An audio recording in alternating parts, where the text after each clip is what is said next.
The CW Twin Cities presents See What's Now, your entertainment news source. Hey everybody, John Foss, CW Twin Cities, and I'm at the Weisman Art Museum talking with Diane Mullen, who's senior curator here, and we're talking about the exhibit Prince from Minneapolis. Tell us about it. Hi, okay. Prince from Minneapolis is an exhibition we opened up at the end of last year in December, and it began as a project that we were invited to a consortium of faculty and other staff to investigate the life of Prince in Minneapolis and his relationship to Minneapolis, and we were asked to do an exhibition associated with a spring conference about that issue.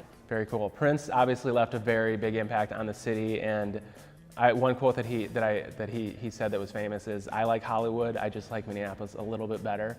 Why is he such an iconic image of our city, and what does he mean to the city? It's a good question. I mean, that is one of the questions that this conference asks, and we are trying to help ask pictorially here, because in a sense, he did leave an indelible mark on the city, but it appears like the city left an indelible mark on him. Mm-hmm. And that's what the conference will investigate, and we can, one of the decision-making processes we went through was, what would we show? So we have two sections to the exhibition. One, which talks about the early Minneapolis photographers. It was quite a photo city, particularly in the 70s, city pages and newspaper photographers who were photographing Prince early on when he was defining his look. And then we added this second section, which is about fans and others, sort of the push out, how that was pushed out into other parts of the country, New York, Seattle, and also still here. So that for us is what we're investigating and trying to show in the ways in which Prince influenced other artists. Cool. And so there's the exhibit here, and then there's also the conference coming up. Tell me about the conference and the exhibit, and how did this all come about?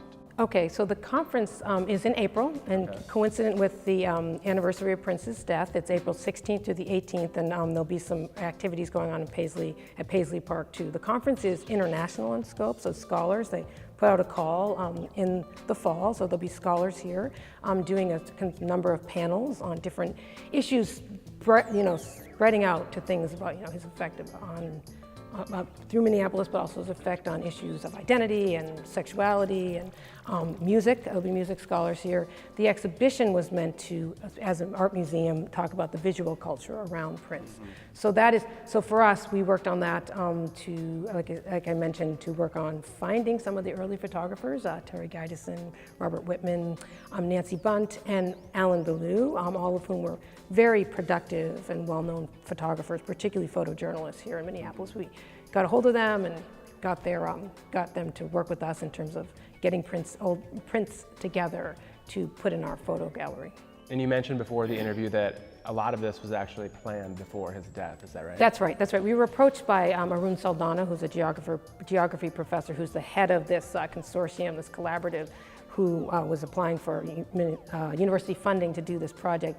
We were approached by him before Prince died, and in the process, in that first year of talking, that happened, which then bumped up the importance of this, which is why we decided to keep this up for 6 months and hit these kind of targets. We opened it in December, and we wanted to be up during the conference, and actually the Minnesota Historical Society has agreed to loan us the Purple Rain costume for the week of the conference and the week of the anniversary of the death, which will be in the space with the photographs, which is a very delicate, special object. And so that will be here for that week, so that all the scholars and others who come in for the conference will be able to see it here on site. So that's another kind of cool thing that happened in terms of the planning of this. Yeah, and he'll also be receiving an honorary doctorate?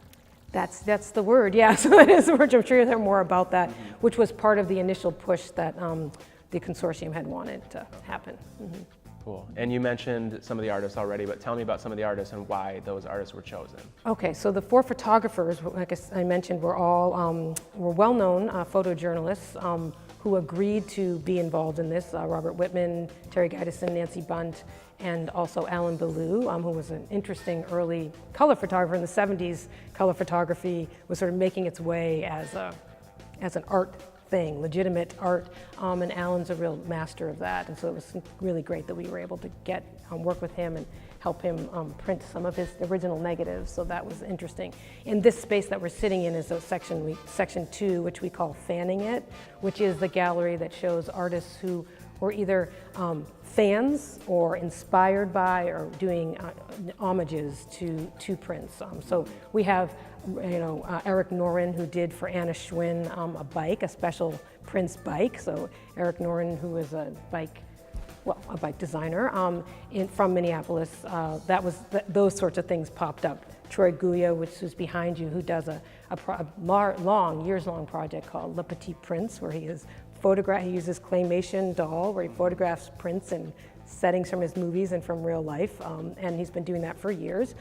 Behind you, you have Jamie and Einer Delatorre, Mexican-born California glassblowers and print artists who were here the week that Prince died. Actually, we're here at Foci Glass doing a demo, and they decided to do a spirit totem and a figure totem for Prince, and so we were able to secure those on loan here. Lillian Colton, if you know her, the seed artist, Burhan Dogansai from New York, but originally from Turkey, who followed Grego, a New York City graffiti artist who often mentions Prince, and so that's a picture of that. And behind me is probably the most well-known in Minneapolis, who is Rock Martinez. Also, his tag is Sci-Fi Martinez, and Sci-Fi alone, and he did the Uptown mural that sort of went viral right after Prince died. It was originally designed as a get well to Prince, and Prince died over that course, so we... Oh wow, so he was already in the midst of painting that? Yeah, he was in the midst of painting it, and I was able to meet him, wait in line. A lot of people were in line, actually,